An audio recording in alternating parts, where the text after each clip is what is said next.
మీద వెళ్తుంటే అమ్మ ఒక్కతే నడుచుకుంటే రోడ్ పొంటి పోతుంది.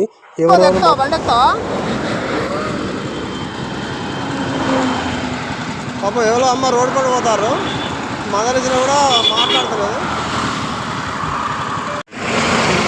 కొత్తపల్లికా? కొత్తపల్లికి పోతావా? మాటలు రావా? ఆటో ఆపుతా. ఆటోలో ఎక్కిపోదు ఉండు.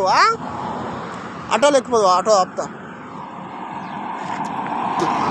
సూర్య పాప మాటలు రావు. ఇంత బాగా అనిపించి రోడ్డు మీద ఆయన నేను. ఈవిడ ఎవరో తెలియదు. రేణుకుంట నుంచి నేను కరీంనగర్ పోతా అంటే బ్రిడ్జ్ కాడికి ఒక్కతే నడుచుకుంటూ వచ్చింది. నేను చాలాసేపు ఆగి చూసిన అసలు ఏమైనా మాట్లాడేద్దామా మాట్లాడేద్దా అని. మందరైతే మాట్లాడతలేదు. మన మాటలు వస్తలేవు. ఏంటి అవి? అయ్యో పాపం చెద్దరు గిట్లున్నాయా?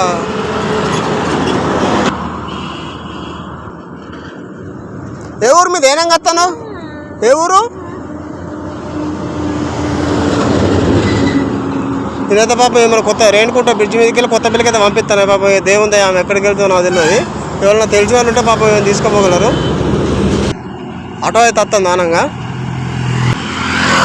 ఆటో ఎక్కినా కూడా ఎక్కడికి వెళ్ళాలో చెప్పలేని పరిస్థితి. అందుకే నేను బండి మీద తీసుకుపోదామని ఫిక్స్ అయినా. మాటలు రావా? రావా? అన్నం తిన్నావా? తిన్నావా అన్నం? అమ్మాయి అయితే కొత్త పిల్లలాగా తీసుకోపోతున్నా.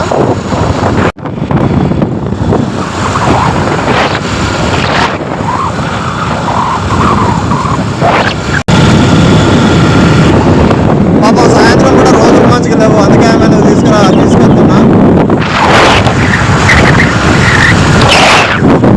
బ్రిడ్జ్ కాడ వెళ్ళి రేణుకుంట బ్రిడ్జ్ కాడికి ఒక్కతే నడుచుకుంటూ వస్తుంది. పాపం ఏదో ఒకదే ఏదో సాయం చేద్దామని నేను తీసుకొచ్చాను. కొత్తపల్లి అన్న దగ్గరికి తీసుకొచ్చిన. ఏదో పాపం దగ్గర పెట్టుకో. కొత్తపల్లి అన్న దగ్గరికి తీసుకొచ్చిన. ఛాయ్ తాపించి నా ప్రయత్నం నేను చేసి పంపిద్దామని అన్న దగ్గరికి తీసుకొచ్చిన. 100 రూపాయలు అలా పెట్టుకో. అలా పెట్టుకో. ఛాయ్ తాగు. ఇది తిను. పైసలు ఉన్నాయి కదా అమ్మా. పైసలు ఉన్నాయి కదా. ఎక్కిపోతావు. బాగున్నా చూడు. నేను బాగున్నా. పోతా. ఛాయ్ తాగిపో. ఛాయ్ తాగి ఎట్టుపోతావు. పో. పోతా మరే. బాయ్ మరే అన్న. పంపి అన్న.